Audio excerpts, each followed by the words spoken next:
सहायक प्राध्यापक हिंदी, शासकीय महाविद्यालय निवाली, जिला गढ़वाली। आप सभी विद्यार्थियों का स्वागत करती हूँ। विद्यार्थियों, आज जिस विषय पर हम चर्चा करेंगे वो है रस विवेचन। हिंदी व्याकरण और साहित्य में ये विषय बहुत ही महत्वपूर्ण माना जाता है। आज के इस वीडियो व्याख्यान में रस के बारे में हम जिन जिन बिंदुओं पर चर्चा करने वाले हैं, आइए उन्हें जान लेते हैं। वो कौन कौन से बिंदु हैं जिन पर हम चर्चा करेंगे। रस का अर्थ क्या है, परिभाषा क्या है, उसका महत्व, स्वरूप के बारे में चर्चा करेंगे। रस के विभिन्न अंग अथवा रस के जो विभिन्न अवयव हैं उन पर चर्चा करेंगे।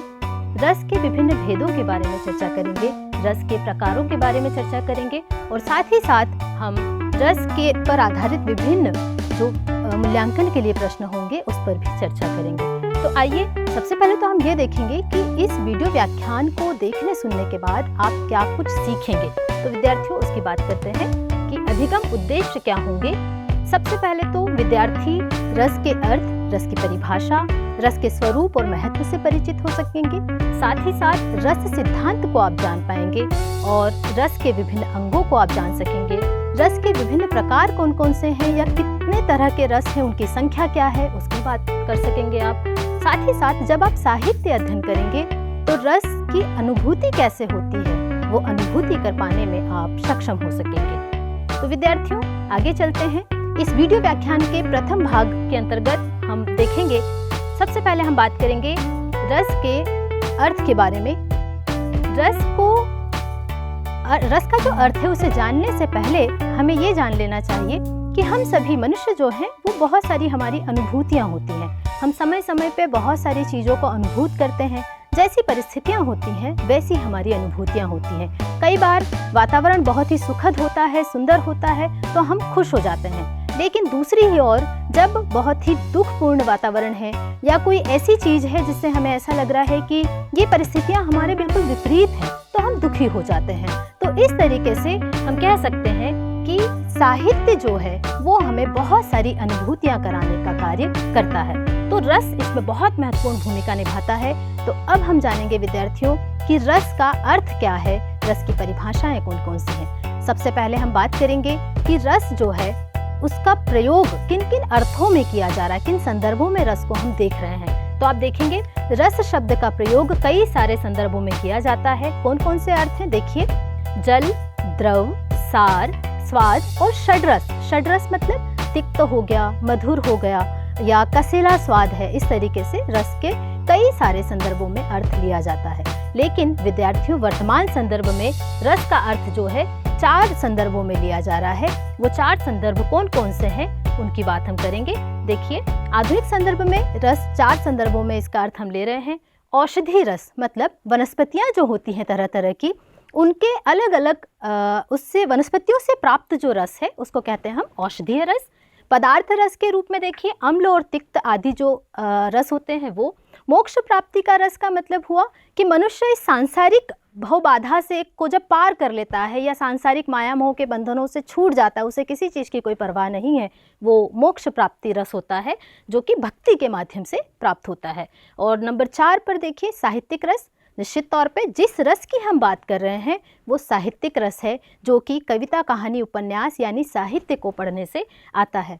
और आप यहाँ पे जो चित्र देख रहे हैं तो ये रस, हम इसकी बात अभी नहीं कर रहे हैं विद्यार्थियों, क्योंकि ये तो पाइनएप्पल का रस है या अनानास का रस है। अभी हम बात कर रहे हैं साहित्यिक रस की। तो आइए विद्यार्थियों, इस विषय पर और अधिक गंभीर चर्चा, विस्तार से चर्चा करते हैं और आगे अब हम देखेंगे कि इस रस शब्द की व्युत्पत्ति कैसे हुई, कैसे ये शब्द उत्पन्न हुआ। तो देखिए, रस शब्द की जो व्युत्पत्ति है वो एक संस्कृत की एक धातु है, वो है रस, और उसमें अच प्रत्यय लगाने से रस शब्द की व्युत्पत्ति मानी गई है।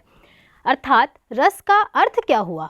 अर्थ की अगर बात करें तो रस है आनंद की अनुभूति, जो हमें प्रसन्नता या खुशी महसूस कराए, उसे हम कहते हैं रस।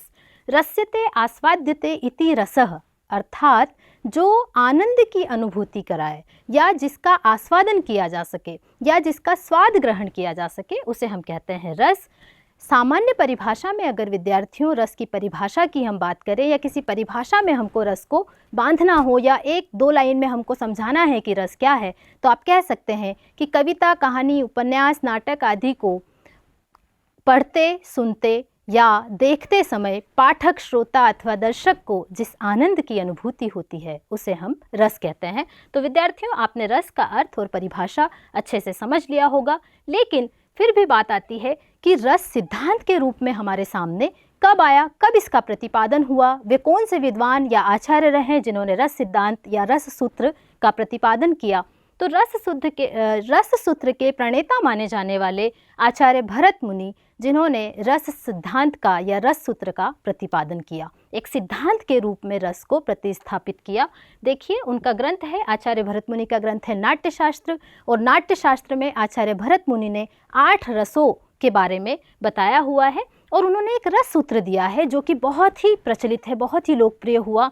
विभाव अनुभाव व्यभिचारी संयोगाद रस निष्पत्ति ही, अर्थात विभाव, अनुभाव और व्यभिचारी भाव अर्थात संचारी भाव के संयोग से रस की उत्पत्ति होती है। तो विद्यार्थियों, ये हमने बात की कि आचार्य भरत मुनि का दृष्टिकोण, जिन्होंने रस को एक पहचान दी या रस सिद्धांत का प्रतिपादन किया, उसकी चर्चा की। आगे अब हम बात करेंगे रस की परिभाषा की। हमने तो बात की सामान्य तौर पे परिभाषा क्या हो सकती है, लेकिन रस, कुछ विद्वानों के द्वारा रस को कैसे परिभाषित किया गया है उसकी चर्चा हम करेंगे। जैसे संस्कृत के एक बहुत ही प्रमुख आचार्य हुए हैं आचार्य मम्मट, वे कहते हैं विभाव आदि के संयोग से निष्पन्न होने वाली आनंदात्मक चित्तवृत्ति ही रस है। मतलब कि विभाव आदि यानी जितने भी रस के अंग हैं, उनके संयोग से जो एक आनंद की स्थिति उत्पन्न होती है, जो एक आनंद की अनुभूति होती है, उस चित्तवृत्ति का नाम ही रस है। आचार्य श्याम सुंदर दास के अनुसार या उनके मत के अनुसार अगर हम बात करें कि वो रस को किस तरह से परिभाषित करते हैं, तो वह कहते हैं रस की व्याख्या करते हुए, आचार्य श्याम सुंदर दास जी कहते हैं, स्थायी भाव जब विभाव, अनुभाव एवं संचारी भावों के योग से रसास्वादन करने योग्य हो जाता है, तब सहृदय प्रेक्षक यानी प्रेक्षक का अर्थ हुआ दर्शक के हृदय में रस रूप में उसका आस्वादन होता है। तो विद्यार्थियों, इन परिभाषाओं के अलावा भी और भी कुछ विद्वान हैं। वैसे तो रस को बहुत सारे विद्वानों ने, आचार्यों ने परिभाषित किया है, लेकिन कुछ परिभाषाएं यहाँ पर हम और देखेंगे। देखिए, आचार्य रामचंद्र शुक्ल हिंदी साहित्य के बहुत ही बड़े समीक्षक माने जाते हैं, जिन्होंने मन की जो सारी व्यथाएं या मन के जो भाव हैं उसको बहुत अच्छे से परिभाषित किया है। जैसे उनके कई सारे निबंध हैं जो मनोभावों पर आधारित हैं, जो कि चिंतामणि के कई भागों में संकलित हैं। तो आचार्य रामचंद्र शुक्ल के मतानुसार रस को वो इस तरह से परिभाषित करते हैं, जिस भांति आत्मा की मुक्तावस्था ज्ञान दशा कहलाती है, उसी भांति हृदय की मुक्तावस्था रस दशा कहलाती है। मतलब कि हृदय जब मुक्त हो जाए तो वह रस दशा है, रस से भर जाए जब हृदय तो वो रस है। डॉक्टर विश्वंभर नाथ के अनुसार अगर हम बात करें कि वे रस को किस रूप में परिभाषित करते हैं, तो देखिए, भावों के छंदात्मक समन्वय का नाम ही रस है। मतलब हमारे जो भाव हैं वो छंदात्मक रूप में एक समन्वित रूप में आ जाते हैं, सामूहिक रूप में जब उसकी उद्भावना होती है तो उसको विश्वंभर नाथ जो है वो रस मानते हैं। विद्यार्थियों, आगे हम बात करेंगे अब रस जो है उसके स्वरूप के बारे में कि रस का रूप स्वरूप कैसा है। आचार्य विश्वनाथ, जो कि बहुत ही प्रसिद्ध आचार्य रहे हैं, वे रस के स्वरूप को बताते हुए कुछ उन्होंने सूत्र वाक्य दे दिए हैं, तो हम उन सूत्र वाक्यों की अब चर्चा करेंगे। देखिए, रस अखंड है, अर्थात रस को खंडित नहीं किया जा सकता, विभाजित नहीं किया जा सकता।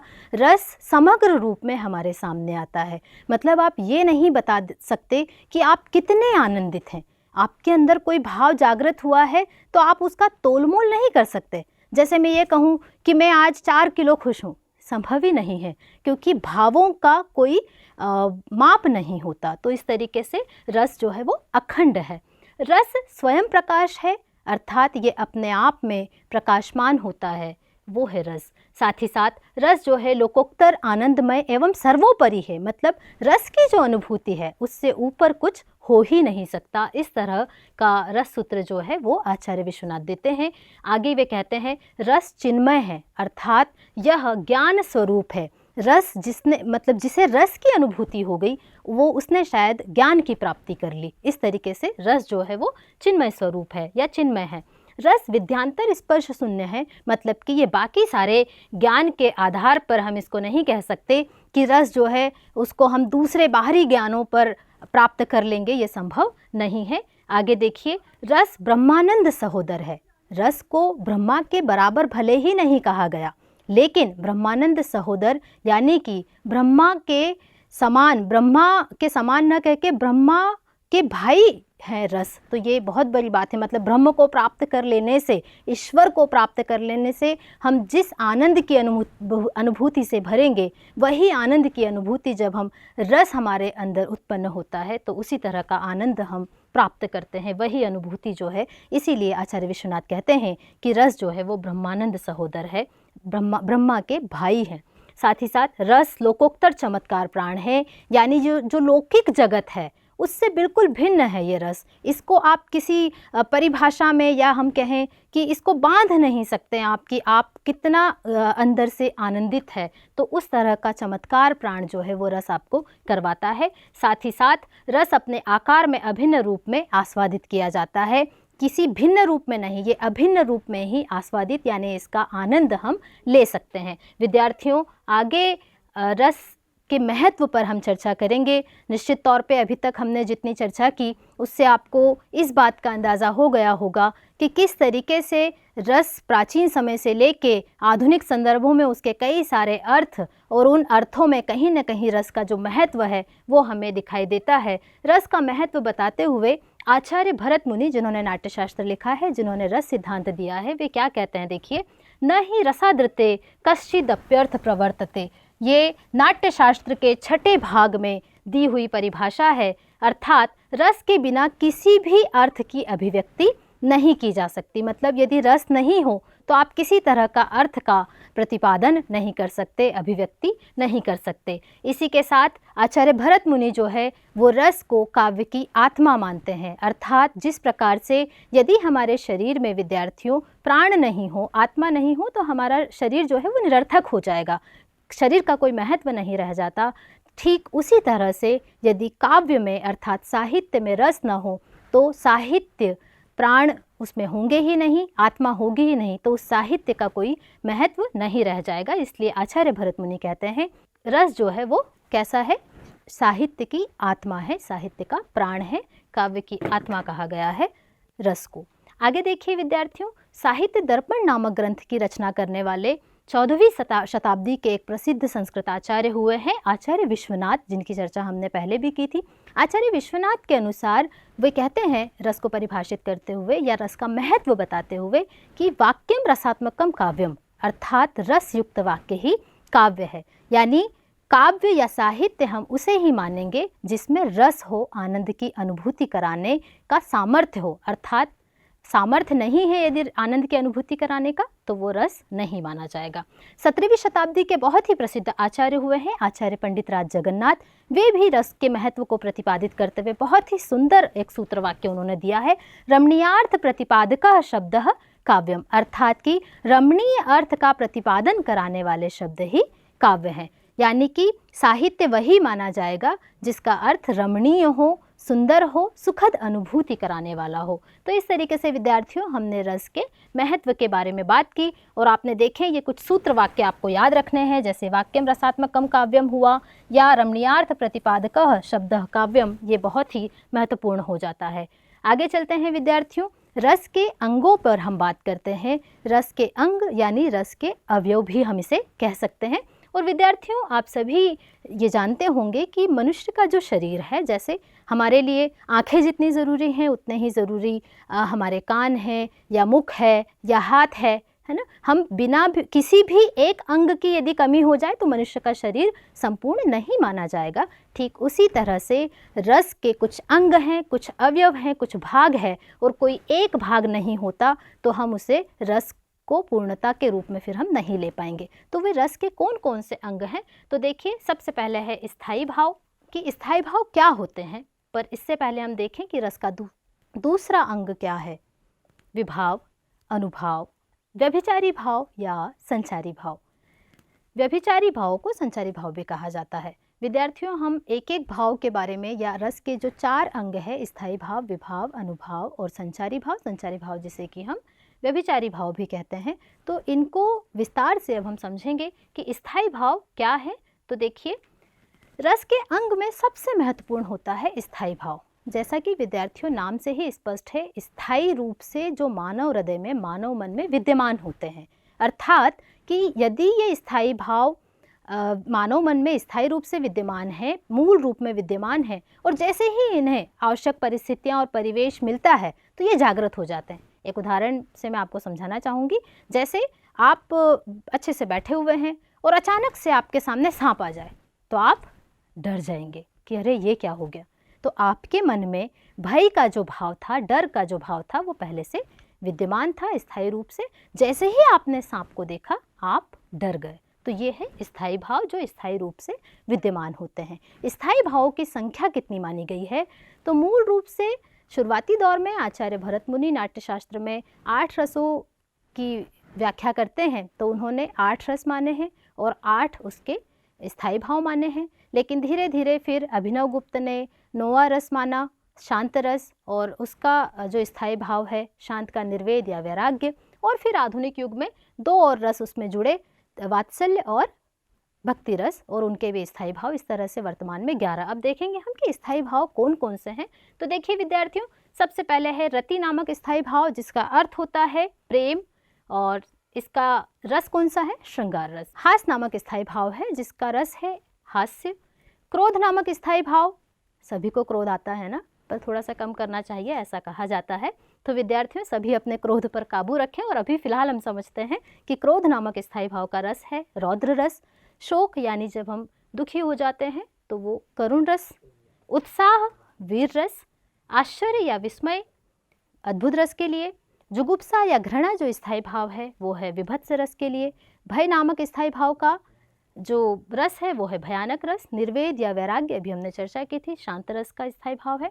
वत्सलता वात्सल्य रस। और देव विषयक रति या ईश्वर विषयक जो प्रेम है उसको हम कहते हैं भक्ति रस के लिए स्थायी भाव। तो विद्यार्थियों ये हमने बात की कि जो मूल रूप से मानव हृदय में विद्यमान होते हैं उन्हें हम स्थायी भाव कहते हैं। आवश्यक परिस्थितियां और परिवेश पाकर ये जागृत होते रहते हैं।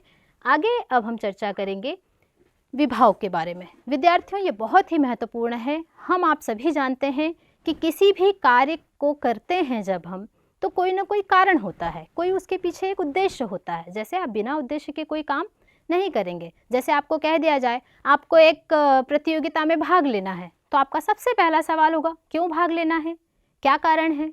तो इसी तरीके से जब हमारे मन में, हमारे हृदय में कोई भाव जागृत होता है तो उसका एक कारण होता है। तो विभाव जो कि इस रस का जो अंग है वो है विभाव। इसका अर्थ होता है कारण। जिन कारणों से स्थायी भाव जागृत होते हैं उन्हें हम कहते हैं विभाव। विभाव के 2 प्रकार माने गए हैं विद्यार्थियों। देखिए, आलंबन विभाव और उद्दीपन विभाव। आलंबन का मतलब होता है कि जिस व्यक्ति, वस्तु, स्थान को देखकर हमारे हृदय में भाव जागृत हुआ हो, वो जो ऑब्जेक्ट है। जैसे एक उदाहरण बता देती हूँ मैं आपको। जैसे हमने कहा यहाँ पे कि ये लड़का खड़ा हुआ है, देखिए ये बच्चा है, सामने उसे शेर दिखाई दिया या इस तरफ इसे सांप दिखाई दिया। तो ये जो दिखाई दिए और बच्चा डर गया या व्यक्ति डर गया, तो ये कारण है, क्योंकि वो शेर और सांप को देखकर डरे हैं, तो ये कारण हुए। और जिसके हृदय में भाव जागृत होता है उसे हम कहते हैं आश्रय अथवा सहृदय सामाजिक। तो ये आपको स्पष्ट हो गया होगा। आलंबन विभाव, जिसे देखकर भाव जागृत होता है, आलंबन विभाव कहलाता है। उद्दीपन विभाव यानी जो भाव मन में जागृत हुआ है वो उसे और अधिक उद्दीप्त करने वाले कारण या जो भी चीज़ें उस भाव को बढ़ाने का काम कर रही है उसे हम कहते हैं उद्दीपन विभाव। विद्यार्थियों अब हम बात करेंगे आलंबन विभाव और उद्दीपन विभाव के प्रकारों के बारे में। आलंबन विभाव के 2 प्रकार या 2 भेद माने गए हैं। देखिए, विषय आलंबन और आश्रय आलंबन। विषय आलंबन के अंतर्गत किसे हम विषय आलंबन कहेंगे? अर्थात जिसके प्रति किसी के भाव जागृत होते हैं। मतलब कि जिसके प्रति, यानी मान लीजिए हमने एक बच्चे को देखा, वो बहुत ही नटखट सी क्रियाएं कर रहा था, तो उसको देखकर हमारे अंदर बच्चे के प्रति प्रेम का भाव जागृत हो गया, वात्सल्य का भाव जागृत हो गया। तो जिसके प्रति भाव जागृत हुआ उसे हम कहेंगे विषय आलंबन। अर्थात हमारे मन में भाव क्यों जागृत हुआ, हमने बच्चे को, सुंदर से बच्चे को क्रियाएं करते हुए देखा, तो वो बच्चा हो गया विषय आलंबन। और मन, किसके मन में भाव जागृत हुआ? हमारे मन में, तो हम हुए आश्रय आलंबन, अर्थात कि वो भाव किसके अंदर आया, उसका आश्रय क्या है, हम उसके आश्रय हुए। मतलब कि जैसे मान लीजिए हम घरों में रहते हैं तो हमारा आश्रय स्थल हमारा घर है, ठीक उसी प्रकार से भाव का जागृत होना और वो भाव जिसके मन में आश्रय पाता है उसे हम कहते हैं आश्रय आलंबन। विद्यार्थियों, अब हम बात करेंगे उद्दीपन विभाव के भेदों के बारे में या प्रकारों के बारे में। तो उद्दीपन विभाव के भी दो भेद माने गए हैं। देखिए, आश्रय आलंबनगत बाह्य चेष्टाएं और दूसरा है बाह्य वातावरण। मतलब कि हमने कहा कि आलंबन यानी जिस व्यक्ति वस्तु स्थान को देखकर हमारे मन में भाव जागृत हुआ वो है आलंबन। तो आलंबन की जो चेष्टाएं होती हैं, तो आलंबनगत बाह्य चेष्टाएं वो भावों को उद्दीप्त कर सकती हैं। साथ ही साथ बाहरी वातावरण, एक उदाहरण से हम समझेंगे।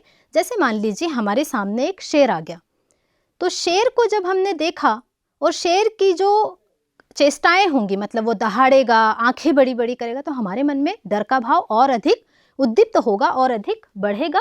ठीक उसी तरह से मान लीजिए बहुत जंगल में सुनसान वातावरण है और अलग अलग तरह की आवाज़ें आ रही हैं, तो वो जो उद्दीपन, जो हमारे मन में डर का भाव जागृत हुआ है वो और अधिक बढ़ जाएगा। तो उसे हम कहेंगे बाह्य वातावरण। या बहुत घना अंधेरा हो गया है तो भी हमारा जो डर का भाव है वो और अधिक बढ़ सकता है। तो इस तरह से उद्दीपन विभाव के भी दो प्रकार देख सकते हैं हम, आलंबनगत बाह्य चेष्टाएं और साथ ही साथ बाह्य वातावरण। आइए विद्यार्थियों, अब आगे चर्चा हम करेंगे और देखेंगे कि रस के अंग और अवयव के अंतर्गत अनुभाव जो है वो किसे कहते हैं, क्या होता है। अनुभाव यानी कि अनुभाव भाव बोधकः, अर्थात कि अनुभावो भाव बोधकः का मतलब होता है ये स्थायी भाव के बाद उत्पन्न होते हैं। या इसको हम विद्यार्थियों इस तरीके से भी समझ सकते हैं कि जो हमारे भावों को, मतलब जिसके मन में भाव जागृत हुआ है उसकी जो चेष्टाएं होंगी। जैसे एक उदाहरण के लिए मान लीजिए हमने शेर को देखा, तो शेर को देखकर आप चुपचाप खड़े रहेंगे क्या? संभव ही नहीं है भाई।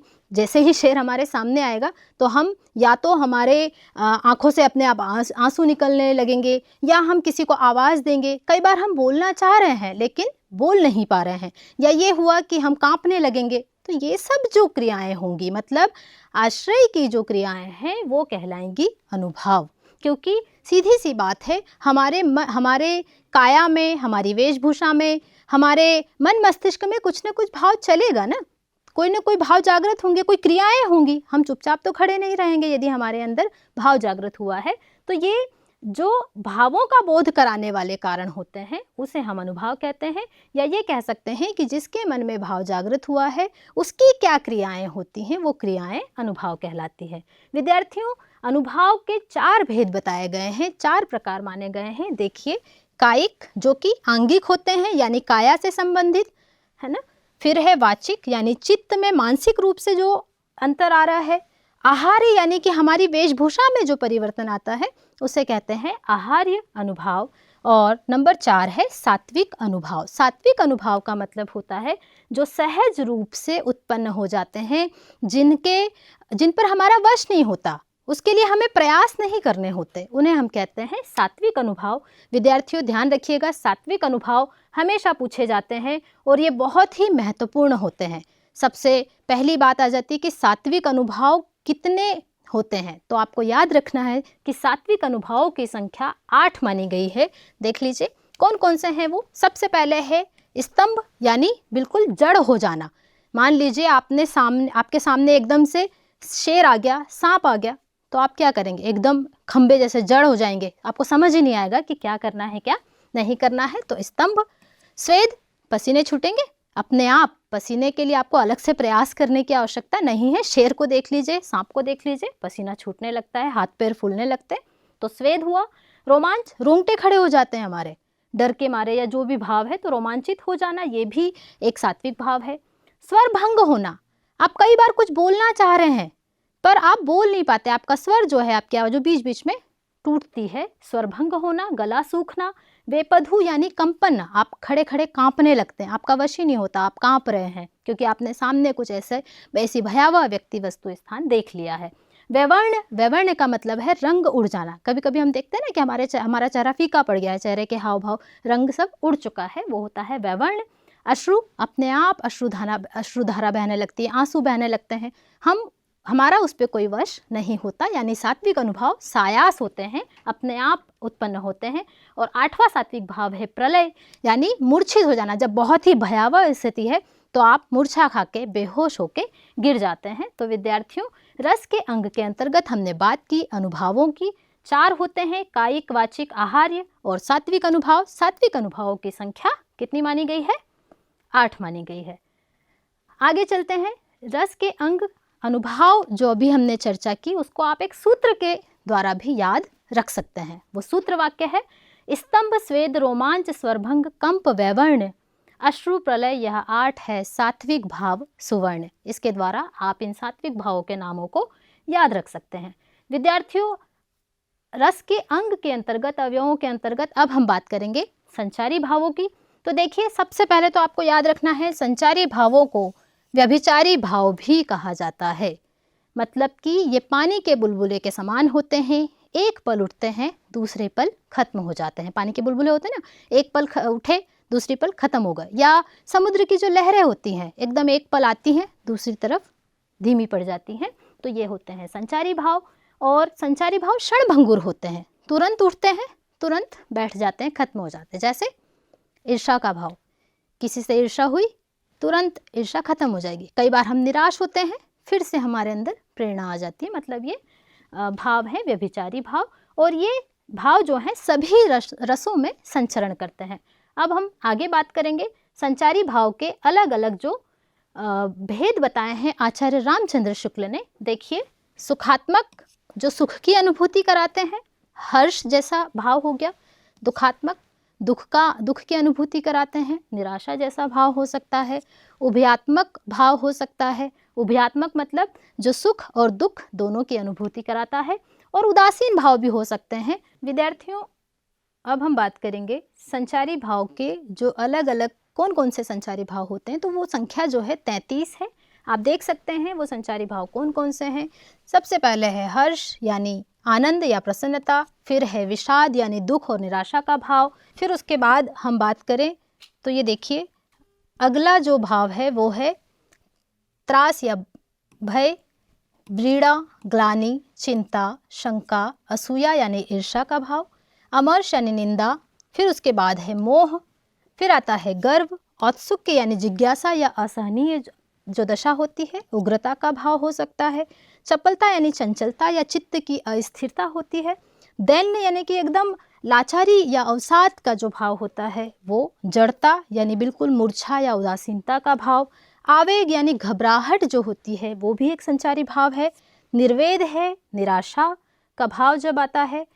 अगला संचारी भाव है धृति यानी धैर्य, मति यानी ज्ञान या बुद्धि, विबोध है जिसे हम आत्मज्ञान कहते हैं, वितर्क है श्रम, आलस्य, निंद्रा, स्वप्न, स्मृति, मद यानी नशा या सम्मोहन, उन्माद चित्त की विमूढ़ता या विक्षिप्तता, अभित्था यानी कि छुपाव या भेद रखना, अपस्मार चित्त की जो विक्षिप्तता है या मृगी जिसे हम कहते हैं, व्याधि यानी बीमारी या ज्वर हो सकता है। और अंतिम जो संचारी भाव है उसका नाम है मरण। विद्यार्थियों, अब हम बात करेंगे कि ये तो 33 संचारी भाव हुए, लेकिन कुछ विद्वान, कुछ आचार्य ऐसे हुए जिन्होंने अलग से भी कुछ संचारी भावों को बताया है। मतलब कि नए संचारी भावों को गढ़ा है या उन्हें संचारी भाव की संज्ञा या उस श्रेणी में रखा है। देखिए, आचार्य देव और भानुदत्त ने छल नामक संचारी भाव बताया है। किसने? आचार्य देव और भानुदत्त ने छल नामक नया संचारी भाव बताया है। साथ ही साथ में आचार्य शुक्ल जो हैं, जिनका नाम बहुत प्रसिद्ध है, उनका संचारी भाव है चकपकाहट। तो कुल मिलाकर आपसे पूछा जाए अगर कि मूल रूप से संचारी भावों की संख्या कितनी है, तो आपको बताना है कि संचारी भावों की संख्या मूल रूप से 33 मानी गई है। लेकिन आचार्य देव और भानुदत्त ने छल नामक नया संचारी भाव गढ़ा है और साथ ही आचार्य शुक्ल ने चकपकाहट नामक नया संचारी भाव जोड़ने का कार्य किया है।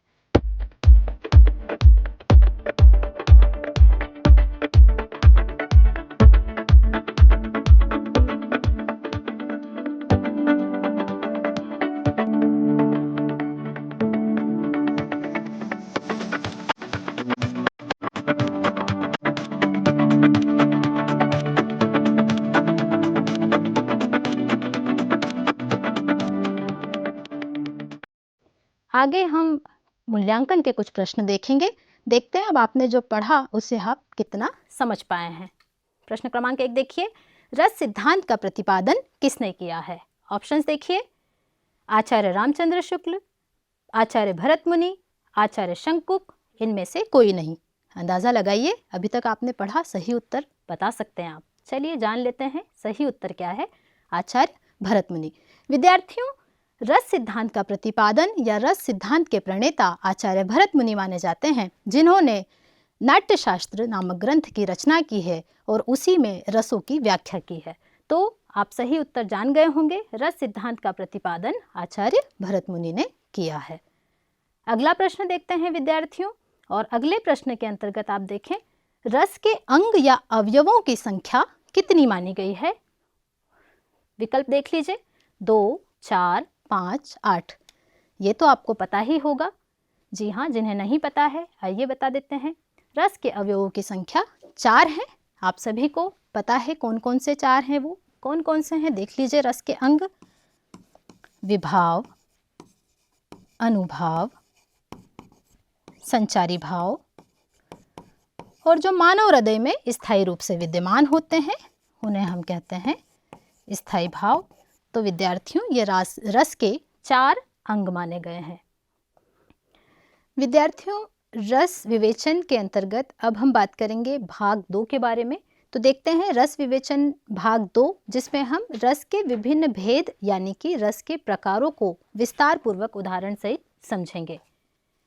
सबसे पहले हम देखेंगे रस के कितने भेद हैं और यानी कि कौन कौन से प्रकार हैं और उनके नाम क्या हैं, उनके स्थायी भाव क्या हैं। देखिए, सबसे पहले है श्रृंगार रस, जिसका स्थायी भाव रति है।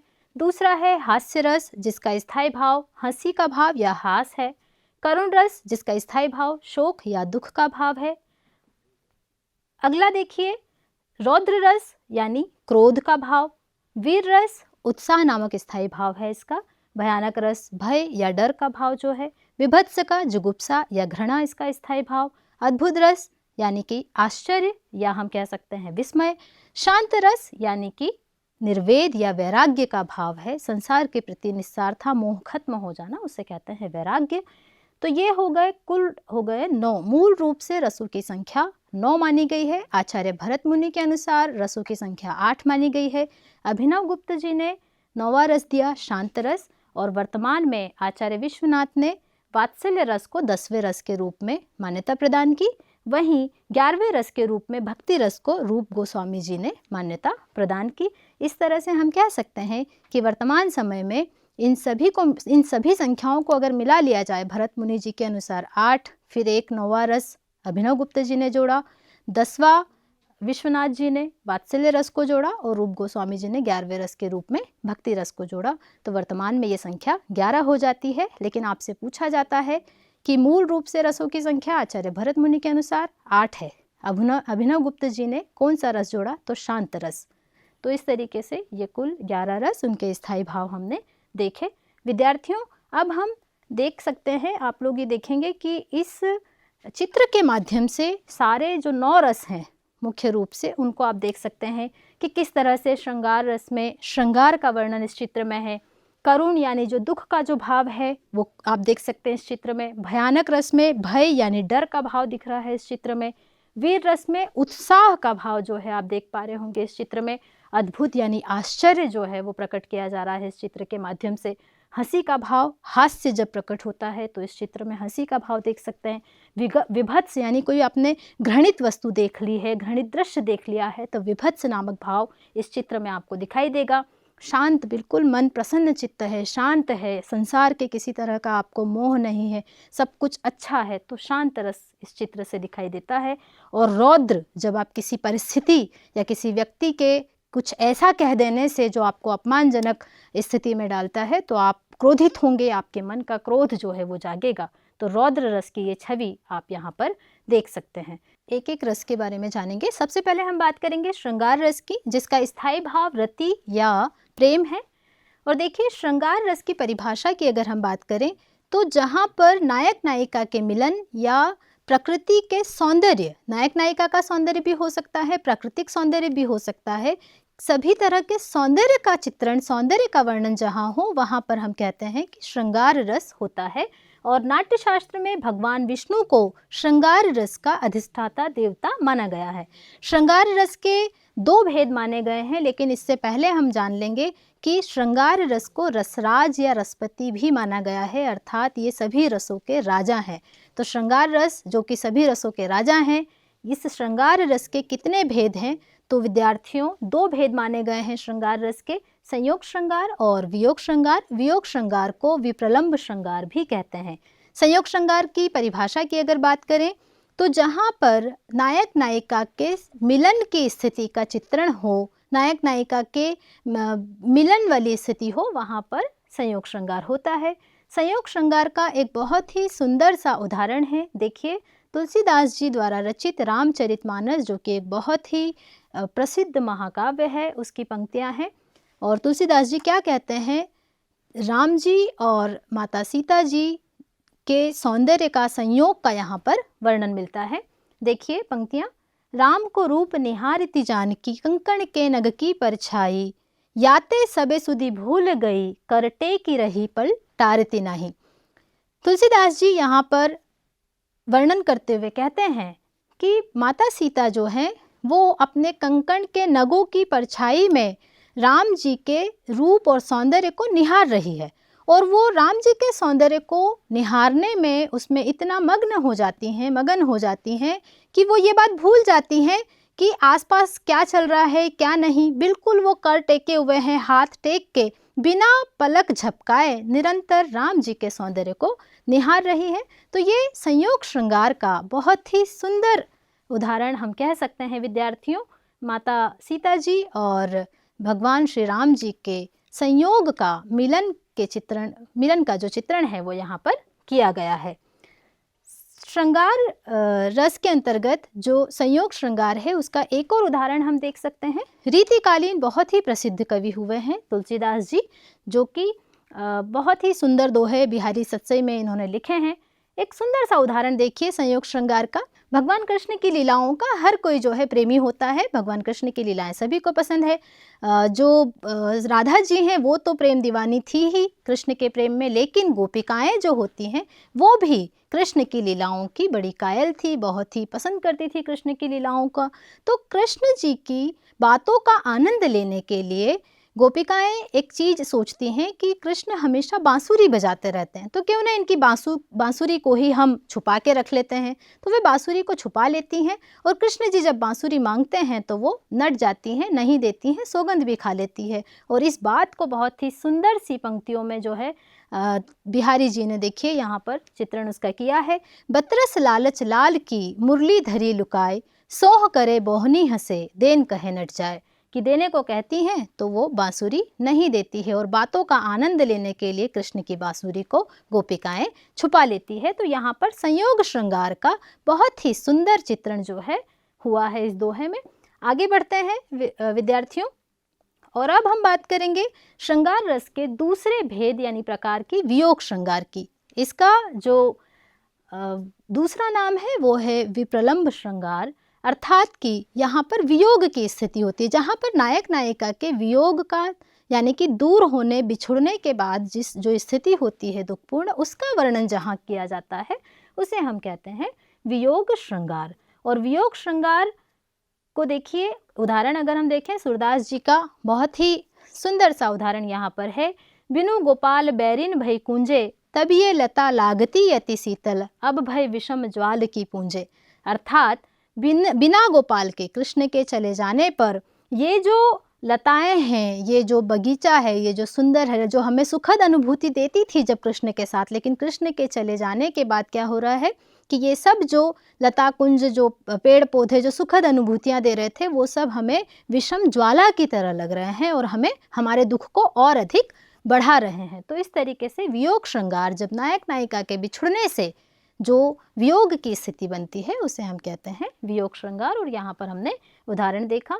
विद्यार्थियों, रस के अगले प्रकार के अंतर्गत आता है हास्य रस। हाँ, इसका नाम सुन के तो आपको हंसी आ ही गई होगी, क्योंकि इसका स्थायी भाव हंसी या हास्य है।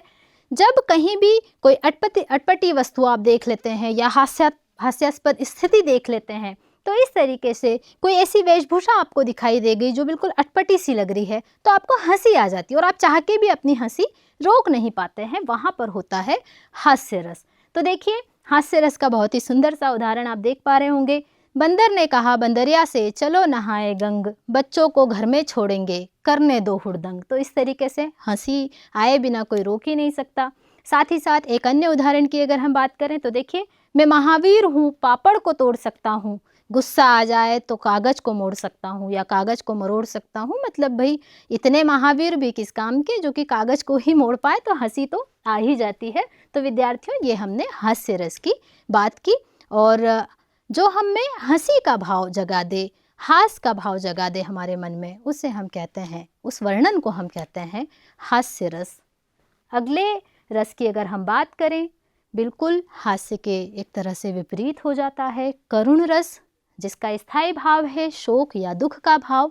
यानी जहाँ पर करुणा की स्थिति, यानी कि जहाँ पे दुख की स्थिति उत्पन्न हो जाए। जैसे हमने माना कि कोई हमारा बहुत ही प्रिय व्यक्ति है या हमारे प्रियजन है, वो किसी तरह के दुख में है या परेशान है, तो उनको दुख की स्थिति में पाकर या उन्हें खोकर जो हमारे अंदर करुणा का भाव जो है या दुख का जो भाव है, शोक का जो भाव है वो उत्पन्न होगा, उसे हम वहाँ पर जो है उस चित्रण पर आधारित जो वर्णन होगा वो करुण रस पर आधारित वर्णन माना जाएगा। जैसे कि आप सभी जानते हैं, कृष्ण और सुदामा का जो प्रेम था, उसकी मिसाल जो है हम सभी देते हैं, उसका उदाहरण हम सभी देते हैं हमेशा, कि कोई मित्र हो तो वो कृष्ण और सुदामा की तरह हो। और बहुत लंबे समय के बाद जब कृष्ण से मिलते हैं सुदामा, और जब कृष्ण जी के आंसुओं से ही वो कहीं ना कहीं, कृष्ण जी जो हैं अपने आंसुओं से ही सुदामा के पग पखारते हैं, यानी पैर धोते हैं, तो उस तरीके का वर्णन, बहुत ही करुण स्थिति का वर्णन है यहाँ पर। देखिए, उदाहरण है नरोत्तम दास जी की रचना है सुदामा चरित, उसकी ये पंक्तियाँ हैं। देखी सुदामा की दीन दशा, करुणा करके करुणानिधि रोए, पानी परात को हाथ छुओ नहीं, नैनन के जल से पग धोए। अर्थात कि उन्होंने पानी के लिए परात में से पानी को हाथ भी नहीं लगाया, और उनकी जो अश्रु धारा बह रही थी सुदामा को इतने लंबे समय के बाद देखने के बाद, तो अपने आप जो अश्रु निकल रहे थे कृष्ण जी के नैनों से, आँखों से, और उससे ही कहीं ना कहीं वो सुदामा के पग जो हैं वो धुल जाते हैं। तो इस दुखी व्यथा या दुखपूर्ण स्थिति का यहाँ पर चित्रण हुआ है, तो हम यहाँ पर कहेंगे कि यहाँ करुण रस है। विद्यार्थियों, अगले रस के बारे में अब हम बात करेंगे, वो है रौद्र रस, यानी क्रोध का भाव। मैंने आपको पहले भी कहा था कि क्रोध का भाव हमारे मन में है ही, और जब जब हम ऐसी परिस्थितियाँ पाते हैं कि बिल्कुल कुछ ऐसा देख लिया है या हमारे साथ कोई ऐसी स्थिति आ खड़ी है जो हमें अपमानित महसूस करा दे, या हम सही हैं और किसी तरह की गलत परिस्थितियों से जब हम रूबरू हो जाते हैं, या गलत व्यक्तियों के किसी गलत व्यवहार से हमारे मन में जो क्रोध उत्पन्न होता है, उसे हम, वहाँ पर जो वर्णन होता है उसे हम कहेंगे रौद्र रस से परिपूर्ण वर्णन। और यहाँ पर आप देख सकते हैं पंक्तियाँ हैं, श्री कृष्ण के सुन वचन, अर्जुन क्रोध से जलने लगे, सब शोक अपना भूल के करतल युगल मलने लगे। यानी कि यहाँ पर क्या हुआ है कि अर्जुन का जो क्रोध है वो कृष्ण जी के वचन सुनकर यहाँ पर प्रस्फुटित हुआ है, यानी कि उत्पन्न हुआ है, और किस तरीके से वो सारे शोक, सारा दुख भूलकर दोनों ही हाथों को मलने लगते हैं, क्रोधित हो जाते हैं। और आगे की पंक्तियाँ अगर देखें तो देखिए, संसार देखे अब हमारे शत्रु रण में मृत पड़े, करते हुए यह घोषणा वे हो गए उठकर खड़े। वो बिल्कुल ये घोषणा करते हुए खड़े हो जाते हैं, क्रोध का भाव मन में है कि बिल्कुल अब जो है स्थितियाँ ठीक नहीं हैं। और जब कृष्ण की बातें हैं वो उनमें वो भाव, यानी क्रोध का जो भाव है वो संचरित हो जाता है, और बिल्कुल वो अब सामने जो विपक्षी दल है उससे अपने जो प्रतिद्वंदी है या जो उनका विरोध कर रहे होते हैं या जिनके कारण वो दुखी हैं, तो उस बात का बदला लेने के लिए या उस चीज़ के लिए वो उठकर खड़े हो जाते हैं। तो यहाँ पर एक क्रोधपूर्ण स्थिति जो है रौद्र रस के रूप में यहाँ पर दिखाई हमें देती है। विद्यार्थियों, अगले रस के रूप में आता है वीर रस, जिसका स्थायी भाव है उत्साह। आप सभी जानते हैं विद्यार्थियों कि हमारे जीवन में उत्साह बहुत महत्वपूर्ण है। यदि हम निराश भाव से, दुखी मन से किसी काम को करने जाएंगे तो संभव ही नहीं है। इसलिए हमें उत्साह बनाए रखना चाहिए और उत्साह बनाए रखने के लिए वीर रस बहुत ही महत्वपूर्ण भूमिका निभाता है। जहाँ पर किसी व्यक्ति के उत्साहपूर्ण कार्यों का वर्णन होता है और जब हृदय शौर्य एवं पराक्रम के भाव से भर जाता है और इस तरह का कहीं वर्णन हो तो वो वीर रसपूर्ण वर्णन होगा। वीर रस के 4 भेद माने गए हैं। युद्ध वीर हो सकते हैं, धर्मवीर हो सकते हैं, दयावीर और दानवीर। इस तरह से वीर रस के 4 ये भेद हैं। अब हम बात करेंगे वीर रस के बहुत ही सुंदर उदाहरण के बारे में। और विद्यार्थियों, ये उदाहरण आप सभी ने ज़रूर सुना होगा। चमक उठी सन 57 में वो तलवार पुरानी थी, खूब लड़ी मर्दानी वो तो झांसी वाली रानी थी। बुंदेले हर बोलो के मुख हमने सुनी कहानी थी, खूब लड़ी मर्दानी वो तो झांसी वाली रानी थी। तो ये जो पंक्तियां हैं ये हमारे मन में उत्साह का संचार करती है, ऊर्जा का संचार करती है, हमारे मन को बिल्कुल किसी काम को करने के लिए तैयार कर देती है, प्रेरणा हमारे मन में जागृत हो जाती है। तो वीर रस जो है वो बहुत ही सुंदर रस माना गया है। अब देखें विद्यार्थियों, अगले रस के रूप में भयानक रस हमारे सामने आता है और इसका स्थायी भाव है भय या डर। और अब हम देखें कि भयानक रस यानी हम कोई भयावह वस्तु देख लेते हैं, किसी भयावह परिस्थिति से दो चार हो जाते हैं, बहुत ही ज़्यादा डरपूर्ण वातावरण में यदि हम हैं तो हमारे मन में जो स्थायी भाव है भय या डर नामक वो जागृत हो जाता है, जाग जाता है। तो वहाँ पर इस भयावह स्थिति का वर्णन जहाँ पर होता है, चित्रण जहाँ होता है, उसे हम कहते हैं भयानक रसपूर्ण वर्णन। तो भयानक रस के लिए आप यहाँ चित्र में भी देख सकते हैं, शेर है सामने और बिल्कुल डर गए हैं। अरे भाई, हमारे सामने भी शेर आ जाए या सांप आ जाए या कोई भयावह वस्तु आ जाए तो हम हंसेंगे नहीं जैसे अभी हंस रहे हैं, बिल्कुल भयावह भयपूर्ण स्थिति का हम शिकार हो जाएंगे। उदाहरण देखिए, एक और अजगर ही लखी एक और मृगराय, विकल बटोही बीच ही परियो मूर्छा खाए। इसका मतलब हुआ कि एक और अजगर है और एक और शेर है, मृगराय के रूप में यहाँ पे शेर को लिया गया है। तो एक और अजगर है, एक और शेर है और बीच में जो बटोही है, बटोही यानी राहगीर, मुसाफिर, तो बेचारा मूर्छा खा के यानी कि बेहोश होगा ही ना, क्योंकि दोनों तरफ, एक तरफ कुआं एक तरफ खाई जैसी स्थिति होगी तो व्यक्ति मूर्छित हो जाएगा। तो ये है भयानक रस जिसका स्थायी भाव है भय या डर। इसका सुंदर संयोजन इस उदाहरण में हमने देखा। विद्यार्थियों, आगे चलते हैं, अगले रस की बात करते हैं। और अगला जो रस है वो है विभत्स। विभत्स रस का स्थायी भाव है जुगुप्सा या घृणा। और आप सभी जानते हैं कि हम सभी के अंदर बहुत सारे जो भाव होते हैं उसमें घृणित पदार्थ जो हैं, या हमने कोई ऐसी स्थिति या कोई ऐसा स्थान देख लिया है, कोई ऐसा चित्र देख लिया है जिससे बिल्कुल ऐसा हो जाता है ना कि छी कितना गंदा पड़ा है। तो ये जो भाव है, घृणा का जो भाव है हमारे मन में आया, इससे संबंधित जो वर्णन होता है उसे हम कहते हैं विभत्सपूर्ण स्थिति या जुगुप्सा या घृणा का भाव वहाँ पर आया। तो इसका एक उदाहरण बहुत ही सुंदर है, देखिए। सिर पर बैठियो काग आंख दो खात निकारत, खींचत जिभि स्यार अति ही आनंद और धारत, गिद्ध जांघी जांग को खोदी खोदी के मांस उपारत, स्वान अंगूरिन काटी काटी के खात विदारत। मतलब क्या हुआ, मान लीजिए एक मृत शरीर पड़ा हुआ है और उस शरीर को कि सिर पर कौवा बैठा हुआ है, उसकी आँखों को नोच रहा है, खा रहा है, और जो जीभ है वो खींचत जिभ ही स्यार, स्यार जो है वो जीभ को खींच रहा है और मन में आनंदित हो रहा है। गिद्ध जो है वो जंघा को खोदी खोदी के मांस को उपार रहा है। साथ ही साथ में स्वान जो है, यानी कि स्वान किसे कहते हैं आप सभी को पता होगा, कुत्ते को जो है स्वान कहते हैं। तो अंगूरिन जो है, अंगुलियों को काटी काटी के वो खा रहे हैं। और इस तरीके का जो दृश्य है आप देखिए, ये वर्णन करते समय बिल्कुल आपके मन में एक घृणा का भाव जो है वो जागृत हो गया है। तो इस तरह का वर्णन विभत्स रसपूर्ण वर्णन माना जाता है। विद्यार्थियों, अगले रस के रूप में हम बात करेंगे अद्भुत रस की। अद्भुत रस का जो स्थायी भाव है वो है विस्मय या आश्चर्य। हम सभी जानते हैं, बहुत अधिक खुशी का भाव हो तो हम आश्चर्य में पड़ जाते हैं, अरे ऐसा कैसे हो गया। हम दुखी अभी यदि हमें पता चल जाए कि देश के बहुत ही कोई प्रसिद्ध महान हस्ती है और उनका निधन हो गया है, तो हम कहें हे भगवान ऐसा कैसे हो गया, या हाय राम ये कैसे हो गया। तो इस तरीके से, या अभी हमारे सामने कोई हमारा बहुत पुराना मित्र आकर खड़ा हो जाए तो हम खुशी से अरे तुम यहाँ कैसे, तो इस तरीके से हमारे मन में तरह तरह का जो है आश्चर्य, दुख के कारण, खुशी के कारण, खतरे के कारण अलग अलग तरह से उत्पन्न होता है। तो जहाँ पर विस्मय या आश्चर्यपूर्ण स्थिति का जहाँ वर्णन हो, वहाँ पर अद्भुत रस निष्पन्न होता है। और अद्भुत रस की कुछ सुंदर सी पंक्तियाँ उदाहरण के रूप में हम देखें।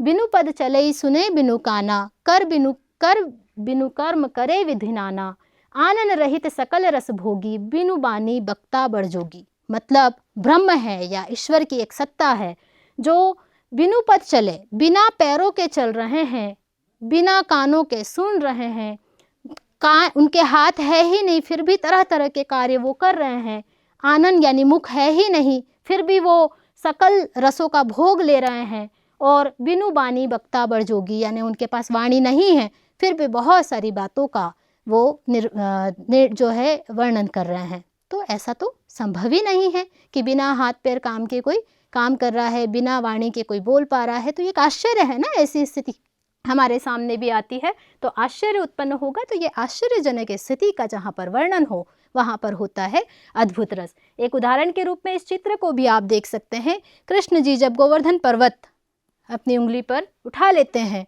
तो आश्चर्य में सभी पड़े हुए हैं कि इतने विशाल पर्वत को कैसे उन्होंने एक छोटी सी उंगली पर धारण कर लिया है। तो ये आश्चर्य का वर्णन अद्भुत रस कहलाता है। विद्यार्थियों, अगले रस की हम चर्चा करेंगे, वो है शांत रस, जो अभिनव गुप्त जी ने दिया है। निर्वेद और वैराग्य इसका स्थायी भाव है। संसार की निस्सारता या जितना भी सांसारिक मोह माया सुख है, इस सब के जाल से जो व्यक्ति मुक्त हो चुका है, सांसारिक बंधनों से जो मुक्त हो चुका है, जिसका चित्त, जिसका मन, जिसका हृदय एकदम शांति से, आनंद से भरा हुआ है, उसे किसी तरह की कोई चिंता नहीं है, उसे हम कहेंगे कि ये शांत रस, उसे संसार की किसी बात से कोई फर्क नहीं पड़ता। भगवान बुद्ध बहुत बड़े वैराग्य हम कह सकते हैं उनके अंदर था। और इसमें बहुत ही सुंदर एक उदाहरण, कबीर की पंक्तियाँ देखिए। मन रे तन कागज का पुतला, लागे बूंद बिनसी जाए क्षण में, गरब करे क्या इतना। कि मन, हमारा जो तन है वो कागज के पुतले के समान है। मतलब कि हम बहुत उस पर गर्व करते हैं, है ना, अपने शरीर पे, लेकिन शरीर पे इतना गर्व हमें नहीं करना चाहिए, क्योंकि एक बूंद लगी तो सब कुछ नष्ट हो जाएगा। मतलब कि हम मनुष्य जो है वो बहुत ही क्षणभंगुर प्राणी है, पल में प्रलय होएगी कहते हैं ना, कभी भी कुछ भी हो सकता है। तो इस तरीके से हमें गर्व नहीं करना चाहिए, कभी भी सब कुछ खत्म हो सकता है। तो शांत चित्त से अपने कार्यों में मग्न रहना चाहिए। अगला रस 10वें रस के रूप में वात्सल्य रस है। वात्सल्य रस का स्थायी भाव वत्सलता है या संतान के प्रति जो प्रेम होता है उस वर्णन को हम कहते हैं वात्सल्य रस। माता पिता का संतान के प्रति प्रेम हो सकता है, भाई बहनों के बीच का प्रेम हो सकता है, एक बच्चे के प्रति किसी का प्रेम हो सकता है। ये सभी वात्सल्य रस के उदाहरण हम कह सकते हैं। एक बहुत सुंदर पंक्तियां हैं यहाँ पे, सूरदास जी की बहुत सुंदर पद है, उदाहरण इसका है, देखिए। माता यशोदा से कृष्ण कह रहे हैं, मैया कभी बढ़ेगी चोटी, कितनी बार मोहि दूध पियत भई, यह अजहू है छोटी। तू जो कहती बल्कि बेनी, जो वह लांबी मोटी, काढ़त गूढ़त नहावत जय है नागिनी सी भुई लोटी, कांचो दूध पियावती पची पची, देती न माखन रोटी। अर्थात कि मैया मेरी मैया मतलब कृष्ण जो है, कान्हा अपने बाल मन से कहते हैं कि मैया मेरी जो चोटी है वो कब बढ़ेगी। आप हमेशा मुझे दूध पिलाती रहती हैं और कहती हैं कि दूध पीने से जो चोटी है वो बलदाऊ की चोटी के समान लंबी हो जाएगी, और बोले जब भी तुम इसको काढ़ोगे, कंघी करोगे, नहाओगे तो बिल्कुल ये नागिन सर्पिणी की तरह जो है लौटने लगेगी, लंबी लंबी हो जाएगी। और हमेशा बोले मुझे बार बार दूध देती रहती हो, माखन रोटी देती नहीं हो, लेकिन चोटी तो छोटी के छोटी है। मतलब माता यशोदा बाल मन को, कृष्ण को समझाने के लिए कह देती हैं कि बलदाऊ की जो चोटी है लंबी है, वैसे ही तुम्हारी चोटी भी लंबी हो जाएगी अगर तुम रोज दूध पियोगे। इस तरह से वो माँ जो है एक बहाने से बच्चे को दूध पिलाना चाहती है माँ यशोदा, लेकिन बाल मन तो स्वाभाविक सा होता है, तुरंत सवाल कर देता है कि मैया कब ही बढ़ेगी चोटी, कितनी बार मोहि दूध पियत भई, यह अजहू है छोटी। तो यहाँ पर वात्सल्य रस का बहुत ही सुंदर जो चित्रण है वो हम देख सकते हैं। अगला और कहेंगे अंतिम रस है भक्ति रस। जी हाँ विद्यार्थियों, अंततः हम कहते हैं ना कि हम सारी संसार के कितने भी कार्य हैं उनको कर लें, लेकिन जब कोई साथ नहीं देता तो एक ही नाम याद आता है, और वो हम कहते हैं ईश्वर, भगवान, खुदा, या जिस भी रूप में हम उनको मानते हैं, लेकिन वो एक अज्ञात सत्ता है, हमने उनको देखा नहीं है, लेकिन हम सबकी आस्थाएं हैं। तो ईश्वर विषयक प्रेम भक्ति रस का स्थायी भाव है, जहाँ पर ईश्वर के प्रति उस एक जो सत्ता है जो कि पूरे संसार पर विद्यमान है, और उसके प्रति अनन्य भक्ति का भाव, प्रेम का भाव होता है। वहाँ जहाँ पर ऐसा वर्णन दिखाई दे वो होता है भक्ति रस से परिपूर्ण वर्णन। मीराबाई की भक्ति आप सभी जानते हैं। मीराबाई जो थी कृष्ण की अनन्य उपासिका थी। श्री कृष्ण को बहुत ही, वो बोलती विष का प्याला भी पी लेती हैं कृष्ण को प्राप्त करने के लिए। उनकी ही पंक्तियां हैं, उनके उसी वर्णन की पंक्तियां यहाँ पर देखिए। मेरे तो गिरधर गोपाल दूसरों न कोई, जाके सिर मोर मुकुट मेरो पति सोई, कि जिनके सिर पर मोर मुकुट धारण जिन्होंने किया हुआ है वो ही मेरे पति हैं, स्वामी हैं, और मेरे तो गिरधर गोपाल वो ही हैं सब कुछ, इसके अलावा मेरा कोई नहीं है। तो वो संसार की चीज़ों से उन्हें कोई मतलब नहीं रह जाता है, और उन्हें सिर्फ और सिर्फ मीरा को सिर्फ और सिर्फ जो है वो कृष्ण की भक्ति ही सब कुछ उनके लिए होती, कृष्ण ही उनके लिए सब कुछ होते हैं। तो यहाँ पर भक्ति रस बहुत ही सुंदरता के रूप में चित्रित हुआ है, सुंदरतम तरीके से। विद्यार्थियों, अब तक हमने जो पढ़ा उसे एक दृष्टि में आप देख सकते हैं, जो विभिन्न रस हैं।